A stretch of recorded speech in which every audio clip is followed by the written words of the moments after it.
আপনার জীবনে যে কষ্ট এই মুহূর্তে আপনি সহ্য করছেন, আপনার বুকের পাটা আছে বিধায় আল্লাহ আপনাকে এই কষ্ট দিয়েছে। আপনি এই চ্যালেঞ্জটা অ্যাকসেপ্ট করতে পারবেন বিধায় আল্লাহ আপনাকে দিয়েছে। ওইটা আমি পারলে আল্লাহ আমাকে দিত, আপনি পারবেন তাই আপনাকে আল্লাহ দিয়েছে। অতএব আধারে ভয় পেও না, আলো আছে আড়ালে, অন্ধকার পালিয়ে যাবে তুমি উঠে দাঁড়ালে। ভয় পেও না, বুক চিরে দাঁড়িয়ে যাও, আল্লাহর ভরসায় সাহসটা বাড়াও, আল্লাহর নামে আগুন জ্বালাও বুকে, সত্যের পথে চলো, সাহস রাখো বুকে, থেমে গেলে চলবে না, রক্তে আগুন ধরাও, আল্লাহর সৈনিক তুমি, সেই পতাকা উড়াও। আরে আল্লাহ যখন পাশে, কিসের এত ভয়? তাওয়াক্কুল করো, নিশ্চিত তোমার কাছে আসবে বিজয়। আল্লাহ যা দিবেন মনে করবেন আপনি সহ্য করতে পারবেন বিধায় আল্লাহ আপনাকে দিয়েছে। এবার দেখেন তো ঔষধটা কেমনে পাইলাম। ঔষধটা হলো, এখন থেকে আমি আল্লাহকে বলবো, আল্লাহ তুমি আমারে যা দিয়েছ এতে আমার কোনো আপত্তি নেই আল্লাহ, আমি পারবো আল্লাহ, তাই তুমি দিয়েছ, আমি না পারলে তুমি দিতা না। জাস্ট এটা একবার বিশ্বাস করে দেখেন, দেখবেন আকাশ আর পাহাড় পরিমাণ কষ্ট আপনার কাছে 2 পয়সার কষ্ট মনে হবে। ঠিক কিনা বলে? 1 নাম্বার আয়াত। 2 নাম্বার আয়াত, قل لن يصيبنا إلا ما كتب الله لنا। এই আয়াতের তর্জমাটা আপনার কলিজাকে ঠান্ডা করে দেবে। আল্লাহ বলছে, আমি তোর কপালে যা লিখে রেখেছি তা কখনো হারিয়ে যাবে না, আর আমি তোর কপালে যা লিখে রাখি নাই তা তুই কখনো পাবি না। তার হাকিকত, ইন রিয়ালিটি, ভাগ্যে কি ঘটবে, কি ঘটতে পারে, এটা আমাদের ভাগ্যকে 50,000 বছর আগে লিখে দিয়েছে একজন। আওয়াজ দিয়ে বলেন তো সবাই, তিনি কে? আল্লামা ইকবাল রহমতুল্লাহি আলাইহি, যার আমি একজন ভক্ত। তার ভাষা যদিও বা উর্দু ভাষায়, কিন্তু আপনারা বাঙালি হলেও কি হবে, আপনাদের বুঝতে কোনো সমস্যা হবে না, এতটা চমৎকার তার লেখার ধরন। আমি বাংলায় তর্জমা করতাম না, তবুও করে দিব, কারণ আমার মুরব্বী আছেন, আমার মায়েরা বোনেরা আমাকে শুনছেন। জাস্ট যুবকরা থাকলে আমি উর্দুর তর্জমা করি না, কারণ যুবকরা যেমন বাংলা বোঝে, ওরা তেমন হিন্দি বোঝে, ওরা তেমন উর্দু বোঝে, ওরা অ্যাট দ্য সেম টাইম ইংরেজি ভাষাও বোঝে, তাই না যুবক ভাইয়েরা? আল্লামা ইকবাল কি লিখেছে কলিজা দিয়ে শুনবেন, কষ্টটা কমে যাবে যদি তার কথার সারমর্ম আপনি বুঝতে পারেন। আল্লামা ইকবাল আল্লাহর এই আয়াতকে ঘিরে একটা কবিতা লিখেছেন। আল্লামা ইকবাল লিখেছেন, जो तुम्हारे नसीब में है वो कभी छिन नहीं सकता, और जो नहीं है वो कभी मिल नहीं सकता, जो तुम्हारी जिंदगी से चला गया उस पर तुम्हें सब्र आना चाहिए, और जो तुम्हारी जिंदगी में आएगा उस पर तुम्हें शुक्र आना चाहिए। रब की फैसले अगर समझना चाहते हो तो ये अकल से समझे नहीं जाते, ये दिल के यकीन और ईमान से समझना पड़ता है मेरे दोस्त। जिंदगी में जो बुरा वक्त है वो भी लिखा हुआ है, जो अच्छा वक्त है वो भी लिखा हुआ है। तुम कहते हो कि अगर मेरे नसीब में बुरा वक्त आएगा तो मैं क्या करूंगा, तुम कहते हो कि अगर मेरे नसीब में बुरा वक्त आएगा तो मैं क्या करूंगा, और मैं तुम्हें कहता हूं खुदा पर यकीन रखो बुरा वक्त ही कभी नहीं आएगा। ठीक ना? আল্লামা ইকবাল লিখেছেন, কপালে যা আছে তা কখনো হারায় যাবে না, আর কপালে যা লেখা নেই তা কখনো আসবে না। জীবনের ভালো সময়টাও লেখা আছে, খারাপ সময়টাও লেখা আছে। কাল কি হবে, কি খাবো, কিভাবে চলবো, এই নিয়ে চিন্তা করো না। রবের উপরে যদি ভরসা করতে পারো, আল্লাহ একাই তোমার জন্য যথেষ্ট হয়ে যাবে। কোন সবাই সুবহানাল্লাহ। ওয়া মান ইয়াতাওয়াক্কাল আলাল্লাহি ফাহুয়া হাসবুহু। Whoever trusts in Allah subhanahu wa ta'ala, Allah is sufficient for him. আল্লাহ বলছেন, যেই বান্দা আমি আল্লাহর উপরে সুখে দুঃখে ভরসা করতে পারে, আমি আল্লাহ একাই তার জন্য যথেষ্ট হয়ে যায়। এটা রংপুরের সুবহানাল্লাহ হয় নাই, এবার তো আরো হয় নাই। জবান খুলে দিল খুলে সবাই মিলে পড়েন একবার সুবহানাল্লাহ। আর একটা আয়াত বলে আমি ঘটনায় যেতে চাই বোঝাবার স্বার্থে।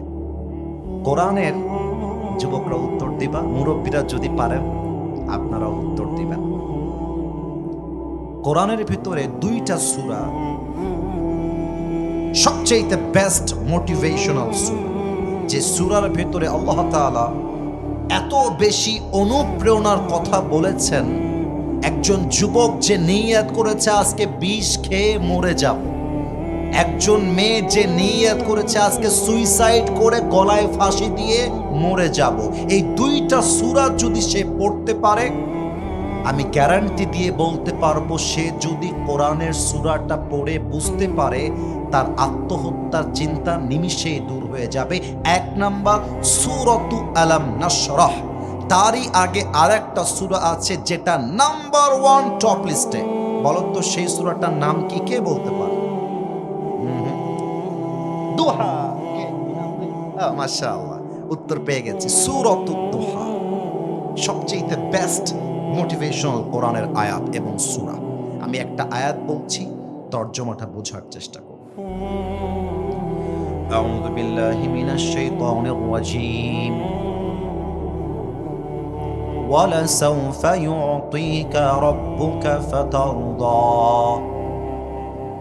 আল্লাহ বলছেন, বান্দা তোর জীবনে যদি কোনো কিছু তোর কপাল থেকে হারিয়ে যায়, আল্লাহকে কখনো বলিস না, আল্লাহ তুমি কেন এইটা আমার থেকে নিয়ে গেলা, কেন তুমি আমার থেকে হারায় দিলা, ও আল্লাহ তুমি আমাকে এই কষ্ট কেন দিলা, আমি তো সহ্য করতে পারছি না। আল্লাহ বলছে, বান্দা ওই অবস্থায় একটা বার শুধু পড়, আলহামদুলিল্লাহ, আল্লাহ তুমি যা দিয়েছো তাতেই আমি খুশি। এবার আল্লাহর ওয়াদা শোনেন, আল্লাহর ওয়াদা, প্রমিস। আল্লাহ বলছেন, ওয়ালাসাউফা ইউতিকা রাব্বুকা ফাতারদা। তোর অতীতে যা তুই হারিয়ে ফেলেছিস, তুই যদি শুকরগুজার হতে পারিস, আমি আল্লাহর ওয়াদা, যা তোর জীবন থেকে হারায় গেছে এর চাইতে 1000 কোটি গুণ বেশি উত্তম আমি আল্লাহ তোকে দান করব। সুবহানাল্লাহ পড়বো না তোমরা? অনেক যুবক আছে, একজন মেয়েকে দেখে ভালো লাগছিল, প্রেমও হয়েছে, বিয়েও হবে, মাঝখানে মেয়েটা ছ্যাঁকা দিয়ে ব্যাকা করে এক বুইড়ার টাকলার সঙ্গে বিয়ের পিড়িতে বসে গেছে। বলো যুবক ভাইরা, আছে না? আছে না? এখন যুবক বলছে, হুজুর আমি এই মেয়েকে ছাড়া জীবনে আর কাউকে বিয়ে করব না। ওর জন্য এই আয়াতটা শিক্ষা, রংপুরের মিঠা পুকুরে ওই একটাই মেয়ে নাই, ওর চাইতে 1000 গুণ বেশি উত্তম সুন্দরী নারী এই বাংলার মাটিতে আছে না নাই? একটা মেয়ের জন্য ক্যারিয়ার নষ্ট করবা কেন রে বাবা? তুমি তোমার জীবনের সফলতার চূড়ান্ত পর্যায়ে পৌঁছায় যাও। আজকে যেই মেয়ে তোমাকে ছেড়ে গেছে, আগামীকাল ওই রকম কয়েক লাখ মেয়ে তোমাকে বিয়ের জন্য তোমার পেছনে লাইন ধরে দাঁড়িয়ে যাবে। Indeed, your Lord will give you something that will definitely make yourself happy. অচিরেই তোমার রব তোমাকে এমন কিছু দিবে যা তোমার জীবনে যা হারিয়েছ তার চাইতে 1000 গুণ বেশি উত্তম হবে। বলেন তো সবাই, আমাদের সেই রবকে? সামনে আওয়াজ পেলাম, ডানে আওয়াজ নাই, বামে আওয়াজ নাই। আবার বলেন, সেই রবকে? আল্লাহ আমার রব। গান না, আল্লাহ আমার রব। দমে দমে তনু মনে তারি অনুভব, তোমার দুনিয়াতে আমি যেদিকে তাকাই, অথই নেয়ামতে ডুবে আছি সবাই। পাখ পাখালির কণ্ঠে শুনি তাসবিহ কলো রব, তাসবিহ কলো রব। আল্লাহ আমার রব, এই রবই আমার সব। রংপুরবাসী, আমাদের রবকে? এবার আসুন আমরা হাদিসে প্রবেশ করতে চাই। Before I would like to talk about on this matter, একটা প্রশ্ন করে আমি শুরু করতে চাই। প্রশ্ন করব, উত্তর দিবেন, তারপরে এই বিষয়ে আমি এন্ট্রি নিব। এ বিষয়ে আমি কে এটা, কে এটা, কি সাহস রে এটা, যে উঠে যাবে ওয়াজের মাঝখান থেকে তার লুঙ্গিটা টান দিয়ে ধরে বসায় দেওয়া লাগবে, তবে লুঙ্গি যেন খুলে না যায়। খবরদার, কত বড় সাহস দেখছেন, চোরের মতো লাভ দিয়ে পালাইতেছে, আমি খেয়ালই করি না একজন ছেলে। খবরদার, আর কাউকে যেন ডান বাম করতে না দেখি। এবার আপনাদেরকে প্রশ্ন করছি, you have to answer me very loudly, যদি জানেন তবে, আর না জানলে আমি সহযোগিতা করতে চাই। আশা রাখবো সবাই আপনারা জানেন। মিঠাপুকুরবাসী, বলেন তো আমার কলিজার টুকরা প্রিয় নবীজির মোট স্ত্রী কয়জন ছিলেন? 11 জন। কে বলেছেন? এই তো, মাশাআল্লাহ। বিভিন্ন জায়গায় বিভিন্নবার সবচেয়ে সহি হচ্ছে 11 জন ওয়াইফ। আচ্ছা, এবার একটা প্রশ্ন করছি, একজন ওয়াইফ এমন ছিলেন যাকে নবীজি মাত্র 6 বছর বয়সে বিয়ে করেছিলেন, তার নাম কি ছিল? না, আপনি বললে তো হলো না, আপনি তো জানেন, ওরা বলবে। আয়েশা রাদিয়াল্লাহু তাআলা আনহা। লাস্ট প্রশ্ন, আয়েশার বাবা নবীজির খুব কাছের বন্ধু ছিলেন, তার নাম কি ছিল? আবু বকর রাদিয়াল্লাহু তাআলা আনহু। মাশাআল্লাহ, আপনারা তো অনেক ভালো জানেন, অ্যামেজিংলি অ্যাপ্রিশিয়েটেড। কোনো ভয় পাচ্ছেন না আপনারা? অনেকে ভয় পায়, বলতে চায় না। আপনাদের উত্তরই প্রমাণ করছে আপনারা একমাত্র আল্লাহকে ছাড়া আর কাউকে ভয় করে কথা বলেন না।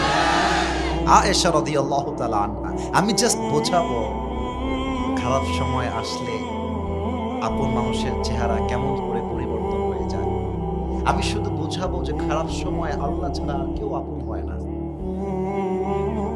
কথা ভুল বললাম না ঠিক বললাম? তোমার বন্ধু যে তোমাকে বলে না, এই বন্ধু টেনশন নাই, খালি বিপদে পড়লে আমাকে একটা কল দিবি, ये जो कहते हैं ना, ये बिल्कुल झूठ कहते हैं, झूठ। যখন বিপদে পড়বা 500 টাকা লাগবে, আমাকে দেখো আমি একটু অভিনয় করে দেখাই যাতে তোমরা বাস্তবতা বুঝতে পারো। 3টা 500 টাকার নোট নিলাম, আমি জানি এটা নোট না, টাকা কমতেছে, 500 500 1000 3000। সাডেনলি তার বন্ধু কল দিয়েছে, হে বন্ধু, হ্যাপি বিপদে পড়ছি রে বন্ধু, 500 টাকা আর্জেন্ট লাগবে। বলছি, ইস রে, আর মাত্র 5 মিনিট আগে বলতি, এখনই সব টাকা দিয়ে দিলাম। হাতে কিন্তু টাকা আছে। টাকা যখন লাগবে তখন বুঝবা সবচাইতে চিরচেনা আপন মানুষের চেহারাগুলো তখন পরের মতো হয়ে যায়।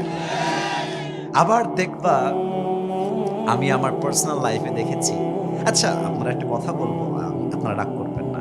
আমরা যারা আলোচক আছি, আমি হতে পারি, ডক্টর আজহারি সাহেব হতে পারে, শায়েখ আহমদুল্লাহ হুজুর হতে পারে, যারা দেশে অনেক ফেমাস কিংবা তাদের ফ্যান ফলোয়ার্স একটু বেশি আছে। আমি খুব বড় মনে করছি নিজেকে, তা না, বাট আমি যা বোঝাচ্ছি তা বুঝবেন। দেখবেন আমাদেরকে যে সবাই ভালোবাসে তা কিন্তু না। আবার এই মাহফিলে অনেকেই থাকতে পারেন যারা আমাকে অপছন্দ করেন, হতে পারে কি পারে না বলেন? সবাই বলেন।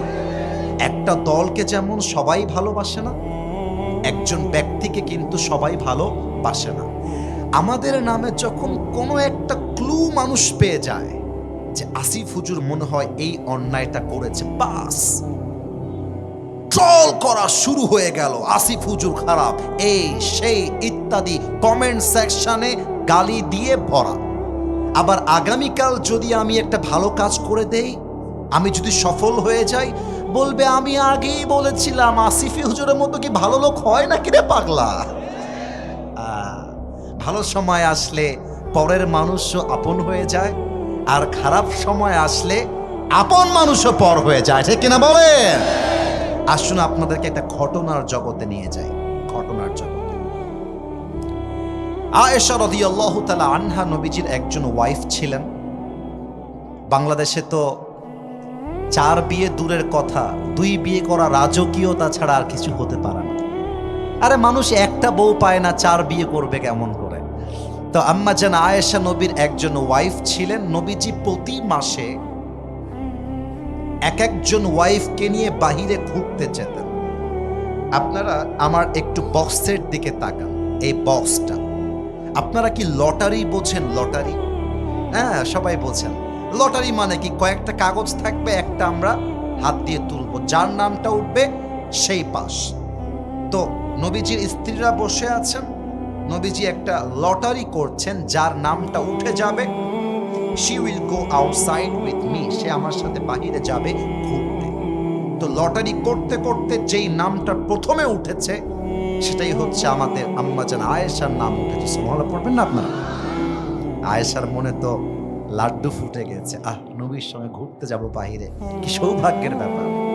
এবার আয়েশা রাদিয়াল্লাহু তাআলা আনহা ঘোরার জন্য রেডি হয়ে গেছে, প্রস্তুত হয়ে গেছে। হাদিসের মূল ঘটনা হচ্ছে এই রকম, যখন তারা ঘুরে বাসায় ফিরে আসছিল, হঠাৎ করে আম্মাজান আয়েশা তার উটের যেই হাউদাজ ছিল, পালকি, আরবিতে বলা হয় হাউদাজ, বাংলায় আমরা এটাকে বলি পালকি। আম্মাজান আয়েশা উটের সামনে যে লোকটা ছিলেন, যিনি তাকে নিয়ে যাচ্ছিলেন সাওয়ার করে, তাকে বললেন স্টপ, একটু থামেন, কিফ, থামেন, আমার একটু হাজত আছে, উটটা থামান। উটটা থামিয়ে দিয়েছে। আয়েশা রাদিয়াল্লাহু তাআলা আনহা উট থেকে নেমে একটু দূরে গেছেন। তো আম্মাজান আয়েশা শারীরিকভাবে শি ওয়াজ স্লিম বডি, দেখতে একটু চিকন ছিলেন, মোটা গাটা ছিলেন না।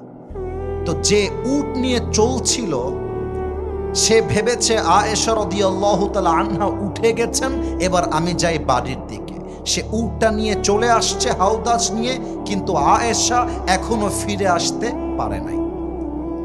উট যখন নিয়ে গেছে, গিয়ে দেখছে আয়েশা লস্ট, উনি আসেন নাই, উনি মিস হয়ে গেছেন, in the middle of path, রোডেই তিনি হারিয়ে গিয়েছেন। এবার আল্লাহর রাসূল সাল্লাল্লাহু আলাইহি ওয়াসাল্লাম সাফওয়ান বিন মুআত্তাল রাদিয়াল্লাহু তাআলা আনহুকে পাঠিয়ে দিলেন আর বললেন, সাফওয়ান যাও, আমার স্ত্রী আয়েশাকে তুমি আমার বাসায় ফিরিয়ে আনো। সাফওয়ান বিন মুআত্তাল রাদিয়াল্লাহু তাআলা আনহু উটের হাওদাজ নিয়ে বের হয়ে গেলেন। দূর থেকে দেখছেন মরুভূমির মাঝখানে একজন মেয়ে চাদর মুড়ি দিয়ে শুয়ে আছে। উনি বুঝে গেলেন এটা অন্য আর কেউ নয়, এটা আমাদের আম্মাজান আয়েশা রাদিয়াল্লাহু তাআলা আনহা শুয়ে আছেন। কিন্তু উনি গিয়ে ডাকলেন না ওনাকে, যে চাদর উঠাবেন বা ডাকবেন তা করেন নাই। কাছাকাছি গিয়ে একটা কাশি দিয়েছে। আয়েশা বুঝে গিয়েছে কেউ এসেছে আমাকে নেওয়ার জন্য, খুব দ্রুত প্রস্তুত হয়ে উটের হাওদাজে উঠে গেছে। যখন শহরে পৌঁছায় গেছে, কাফেরদের সর্দার, মুনাফিকদের সর্দার আব্দুল্লাহ ইবনে উবাই ইবনে সালুল, মুনাফিকের সর্দার, সে সুযোগ পেয়ে গেছে। এবার সবাইকে সে একটা কুৎসা রটিয়ে দিয়েছে অপবাদ হিসেবে। নাউজুবিল্লাহ, আসতে পড়বেন না, যদি আপনারা মুসলমান ঘরের সন্তান হন আগে বুঝে নেন কেন নাউজুবিল্লাহ বলবেন। সে বলল আয়েশা ওই যুবকের সঙ্গে মাঝ রাস্তায় জিনা করে, ব্যভিচার করে বাসায় ফিরে আসছে। একটা মেয়ের উপরে এর চাইতে বড় ক্লেম, অপবাদ আর কি হতে পারে? একজন চরিত্রবান নারীকে যদি আপনি বলেন তুমি অমুক পুরুষের সঙ্গে শুয়ে আসছো, আস্তাগফিরুল্লাহ, এটার চাইতে বড় আঘাত আর কিছু হতে পারে? আম্মাজান আয়েশা রাদিয়াল্লাহু তাআলা আনহা এই বিষয়টা জানতেন না। কয়েকদিন পরে তিনি খেয়াল করলেন আমার নবীজি, আমার স্বামী আমাকে আগের মতো আর ভালোবাসে না, আগের মতো আর আদর করে না, আমাকে অ্যাভয়েড করছে, আমার দিকে তাকাচ্ছে না আগের মতো। উনি তাও টের পান নাই। এবার যখন বাসায় গেছেন, বাসায় যাওয়ার পরে একজন কাজের মহিলা তাকে খবর দিয়েছে, Ayesha, don't you know what's happening here? তুমি কি জানো না কি চলতেছে? আয়েশা বলছে, লা, আমি তো জানি না, আমাকে বলো কি হয়েছে। এবার ওই চাকরানি বলছে, আয়েশা, তোমার নামে পুরো শহরে ছড়িয়ে গিয়েছে তুমি নাকি সাফওয়ান বিন মুআত্তালের সঙ্গে জিনা করে বাসায় ফিরে আসছো। এটা শুনে আয়েশার মাথায় আকাশ ভেঙে পড়েছে। এবার বাবার কাছে আসছে আবু বকর সিদ্দিক রাদিয়াল্লাহু তাআলা আনহু। বাবা বলছে, আয়েশা, তোমার যদি কোনো অন্যায় হয়ে থাকে তুমি আল্লাহর কাছে মাফ চাও, তওবা করো, আল্লাহ তোমাকে মাফ করে দেবে। আয়েশা বলছে, আব্বা জান, আপনি কি আমাকে ট্রাস্ট করেন না? আপনি কি আমাকে বিশ্বাস করেন না? নবীজি আসছে, এসে বলছে, আয়েশা তওবা করে নাও, আল্লাহ তোমাকে মাফ করে দিবে। হে রাসূল, আপনি আমাকে বিশ্বাস করেন না, আমি এই কাজ করতে পারি, ডু ইউ বিলিভ দ্যাট? এটা আপনার বিশ্বাস হয়? আপনি কেমনে বলতে পারলেন? আয়েশার মনটা ভেঙে চূর্ণ বিচূর্ণ হয়ে গেল। আমার উপরে জিনার অপবাদ আসছে। এবার আয়েশা রাদিয়াল্লাহু তাআলা আনহা বললেন, এই কষ্টের সাথী আমার আর কেউ নয়, এই কষ্টের সাথী আমার একজন। তিনি কে? জোরে বলতে পারলে না, বলেন সবাই, তিনি কে? আয়েশা বলছে, আল্লাহ, আমার কষ্টের সময় আমাকে সবাই ভুল বুঝেছে, আমার আপন মানুষগুলো পর হয়ে গিয়েছে। আল্লাহ, তুমি ছাড়া আর কেউ আমার জন্য নেই।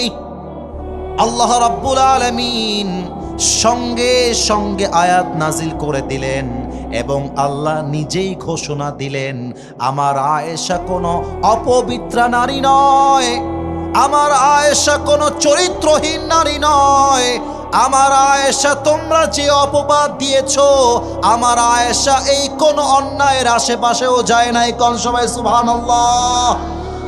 আমার আয়েশা পবিত্র, আমার বান্দি পবিত্র, সে কোনো জেনা করে নাই। এখান থেকে শিক্ষা হচ্ছে একটা, বিপদের সময় তোমাকে তোমার বাবা মাও ভুল বুঝতে পারে। খারাপ সময় আসলে আমার মায়েরা রাগ করবে, আমি এটা বলার আগে ক্ষমা চাচ্ছি আমার বোনদের কাছে। খারাপ সময় আসলে পুরুষের সঙ্গে তার বউটাও বেঈমানি করতে সময় লাগে না। পেপার পড়েন, নিউজ পড়েন, স্বামীটা গিয়েছে প্রবাসে, আস্তাগফিরুল্লাহ বলতেই লজ্জা লাগছে, তাও বলতে হবে। আর বউটা স্বামীর টাকায় খায়, স্বামীর টাকায় পড়াশোনা করে, স্বামীর টাকার বাড়িতে থাকে, আর ওই বাসায় থেকে আর এক পুরুষের সঙ্গে ইমোতে, মেসেঞ্জারে, ফেসবুকে পরকিয়া করে। কত বড় বেঈমান, কত বড় নিমক খারাপ, চিন্তা করতে পারেন? আর একটা কথা বলে দিয়ে যাই, যেই মেয়ে স্বামীর সঙ্গে বেঈমানি করে ওই মেয়ের জীবনে সম্মান বলতে আর কিছু বাকি থাকে না। চেক করে নিয়াম, চেক করে নিয়াম। স্বামীর সঙ্গে বেঈমানি করে কই যাবেন? তালাক নিবেন, তালাক নিয়ে কই যাবেন? বাপের বাড়ি যাবেন, বাপের বাড়ি 1 মাস থাকবেন, 2 মাস থাকবেন, 3 মাস থাকবেন, তারপরে কি? সবাই বলবে, কিরে তোর তো ডিভোর্স হয়ে গেল রে, কিরে তুই তো ডিভোর্সই হয়ে গেলি রে। তখন দেখবেন স্বামীর বাড়ির ভাতের চাইতে বাপের বাড়ির ভাতের দাম বেশি হয়ে গেছে, ঠিক কিনা বলেন? প্রিয় বোনেরা, স্বামীর সঙ্গে বেঈমানি করবেন না। স্বামীর সঙ্গে বেঈমানি করলে কপালটা আপনার পুড়ে যাবে। তো আমি যেটা বলছিলাম, কষ্টে দুঃখে সবাই আমার হাত ছাড়তে পারে, বাট আমার হাত ছাড়বে না এক সত্তা। বলেন সবাই, তিনি কে? 2 নাম্বার প্রশ্ন করছি, 2 নাম্বার হাদিসের জন্য। এই যুবক ভাইরা, তোমরা তো উত্তর সব সঠিকই দিয়েছিলে। একটু পরে আজান হয়ে যাবে, আমরা একসাথেই যাব বাসায়। তবে একটা কথা আমাকে বলো তো, নবীজির কোনো পুত্র সন্তান কি দুনিয়াতে বেঁচে ছিল? উত্তর সঠিক। আর একবার, বেঁচে ছিল?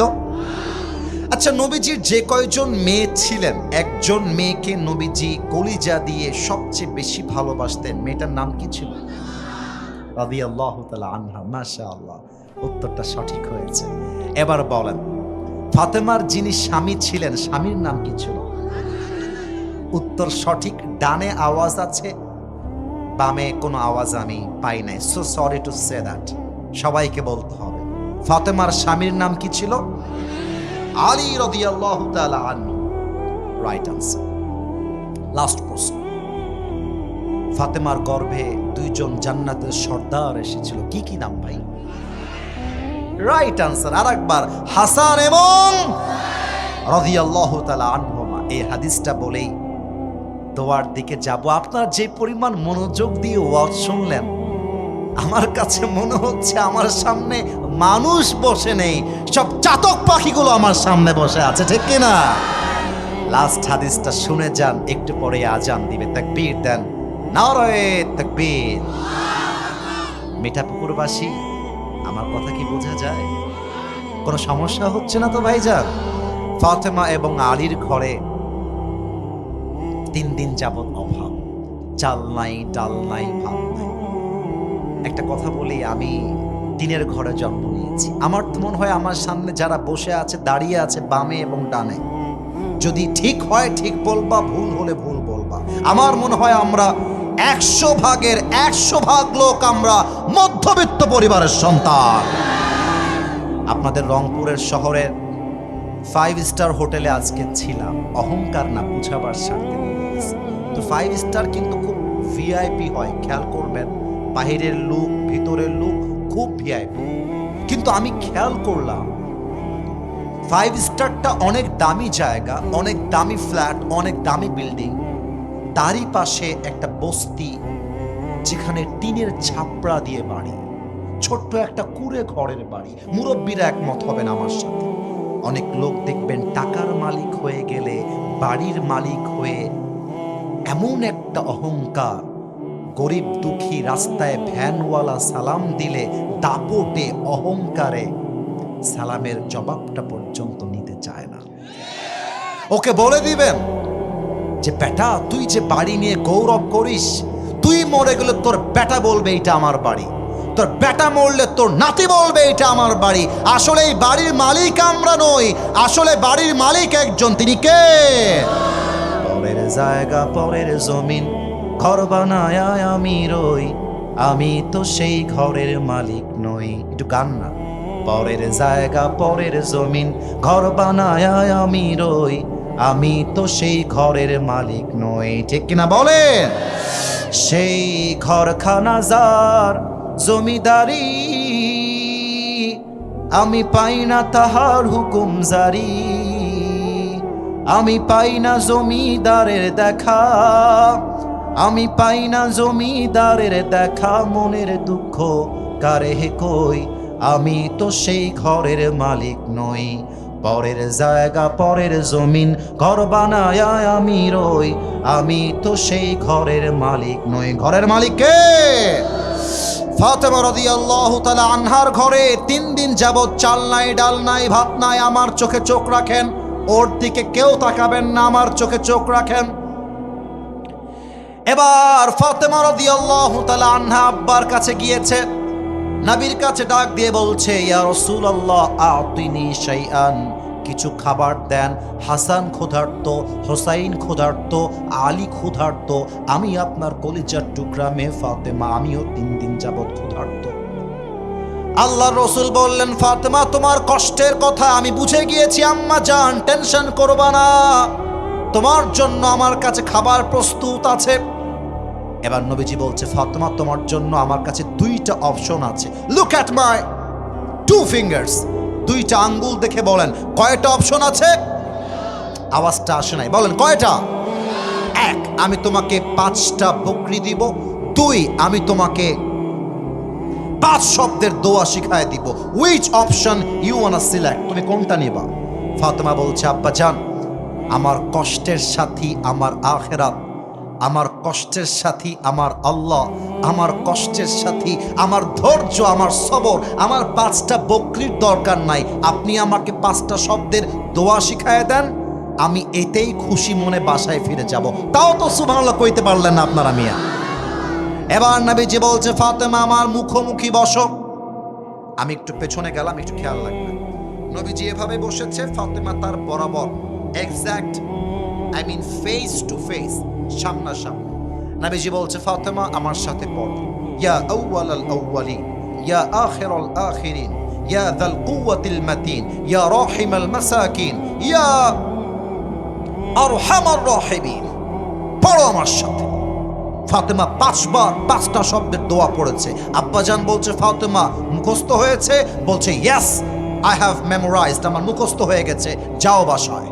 বাসায় আসছে, আলী বলছে, ফাতেমা আইনা তুআম, ইয়া ফাতেমা আইনা তুআম, তুমি না কষ্টের হাত নিয়ে নবীর কাছে গেলে খাবার নেওয়ার জন্য, খাবার কোথায়? ফাতেমা বলছে, যাহাবতু লিদ-দুনিয়া ওয়া জিতু বিল আখিরা, হে আলী আমার হাত খালি নয়, আমি আমার নবীর কাছে দুনিয়া চাওয়ার জন্য গিয়েছিলাম, আমার নবী আমাকে 2 হাত ভর্তি আখিরাত দিয়ে বাসায় ফেরত পাঠাইছে। সুবহানাল্লাহ পড়া। আল্লাহু আকবার, আল্লাহু আকবার, আল্লাহু আকবার। কি কথা, কি ভরসা, কি ধৈর্য, কি অ্যাটিটিউড। আলী বলছে, ফাতেমা এই কথা দিয়ে কাজ হবে না, আমি নিজে এবার শ্বশুরের কাছে যাব। এবার জামাই আসছে শ্বশুরের কাছে খাবার নেওয়ার জন্য, কিন্তু এসে আমার দিকে খেয়াল করেন, চুপচাপ এভাবে হেড ওয়াজ ডাউন, মাথাটা নিচুর দিকে দিয়ে নিচে দিয়ে এভাবে দাঁড়ায় আছে, কিচ্ছু কয় না। নবীজি বলে মালাকা ইয়া আলী, হে আলী তোমার কি লাগবে আমাকে বল। চুপচাপ, কোনো কথা কয় না। আরে বলো না কি লাগবে। আলী বলছে ইয়া রাসূলুল্লাহ আতিনি শাইআন, কিছু খাবার দেন, 3 দিন যাবত না খাওয়া কষ্টে আছি আমরা। নবীজি বলছে আলী ওকে নো প্রবলেম, যা লাগবে আমি তোমাকে দিব, আমি তোমার শ্বশুর এখনো বেঁচে আছি, তবে আই হ্যাভ 2 অপশনস, 2টা অপশন তোমার জন্য আছে। কি কি বলেন? এক, আমার কাছে তোমার জন্য 5000 বকরি আছে, 5টা নয় 5000, আর আমার জন্য তোমার ব্যাপারে 5টা শব্দের দোয়া আছে, তুমি কোনটা চাও? আমি আর আপনি বললে আরে ধৈর্যের গুষ্টি কিলাই, কষ্টের সাথী আল্লাহ, এসব গুষ্টি কিলাই, আমাকে আপনি আগে 5000 বকরি দেন, আমাকে খাইতে হবে। আলী বলছে নবীজি আমার 5000 বকরির দরকার নেই, আপনি আমাকে 5 শব্দের দোয়া শিখাই দিবেন, এতেই আমি আলী খুশি মনে বাসায় ফিরে যাব। সুবহানাল্লাহ পড়তে পারলেন না আপনারা? 5 শব্দের দোয়া শিখে বাসায় আসছে। ফাতেমা বলছে কি আলী আমাকে তো খুব ধমক দিলা, হাত কেন খালি, তোমার হাত যে খালি, ইসকা জবাব মুঝে কौन দেগা, কি ব্যাপার হাত খালি কেন? এবার আলী বলছে ফাতেমা তোমাকেও যেমন তোমার বাবা জান আখেরাত দিয়ে ফেরত পাঠাইছে, আমাকেও তেমন আখেরাত দিয়ে ফেরত পাঠিয়ে দিয়েছে। চলো আমরা সবরের সঙ্গে আল্লাহকে ডাকি। বাস 2 জন মিলে বাসায় ঢুকে 5 শব্দের আমল শুরু করেছে। ইয়া আউয়ালাল আউয়ালিন, ইয়া আখিরাল আখিরিন, ইয়া যাল কুওয়াতিল মাতিন, ইয়া রাহিমাল মাসাকিন, ইয়া আরহামার রাহিমিন। যদিও বা কারো মুখস্থ হয় নাই, ইউটিউবে আপলোড যাবে, নামাবেন, ডাউনলোড দিবেন, শুনবেন, পড়বেন, 5 ওয়াক্ত নামাজের পরে আমল করবেন। আল্লাহ আপনার ঘর থেকে অভাবকে দূর করে দিয়ে পুরো ঘরটাকে আল্লাহ বরকতপূর্ণ করে দিবে। সুবহানাল্লাহ বলে সবাই। হাদিসে আসছে বাস 3 দিন আমল করার পরে আল্লাহ এত রিজিক দিয়েছে যে আলীর জীবনে, ফাতেমার জীবনে খাবার কষ্ট বলতে কি তারা সব ভুলে গিয়েছে। সুবহানাল্লাহ বলে সবাই।